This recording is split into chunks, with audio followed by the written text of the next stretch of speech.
Hello! আজ তোমাদের সঙ্গে দারুণ রোমাঞ্চকর কিছু মুহূর্ত শেয়ার করব বলে এসেছি। এই যে মন্দিরটা, এটা আমাদের গ্রামের বাড়ির থেকে কিছুটা দূরে টোটো করে গিয়েছিলাম। আর সেখান থেকে ফেরার পথে এই সাঁকো দিয়ে আমরা পেরিয়েছি। এই যে দেখছো, এটা কিন্তু দামোদর নদ। যখন গেছি একটা ব্রিজ পেরিয়ে গিয়েছিলাম। এখন এই বাঁশের সাঁকো দিয়ে আমরা পেরোবো। আমরা হেঁটে পেরোচ্ছি, আর আমাদের যে টোটো ছিল সেটা খালি চালিয়ে নিয়ে আগেই বেরিয়ে গিয়েছে। এই যে বাঁশের সাঁকো দামোদর নদের ওপর, এতটা চওড়া নদ, তার উপর করা রয়েছে। এখান দিয়ে লোকজন পারাপার করে হেঁটে। টোটোটা সাধারণত গাড়ির চালক চালিয়ে নিয়ে যায়, আর টু হুইলারও কিন্তু চালিয়ে নিয়ে যায়। বিশ্বাস করো, সে এক রোমাঞ্চকর অভিজ্ঞতা। যাদের নেই তারা ঠিক বুঝবে না। তো এইখানে যেটা হয়, প্রত্যেকবার গেলেই আমরা এই সাঁকোটা পেরোনোর একটা ব্যবস্থা করি, মানে যাই আর কি।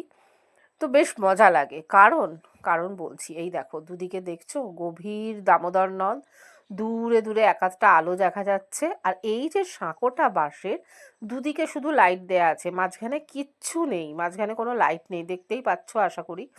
তো এবার আমরা যাচ্ছি, আর সব থেকে মজার ব্যাপার হলো, যখনই একটা করে টোটো বা বাইক চালিয়ে কেউ যাচ্ছে, সাঁকো যেভাবে নড়ছে এবং দুলছে, প্রাণ পাখি উড়ে যাওয়ারই মতো অবস্থা।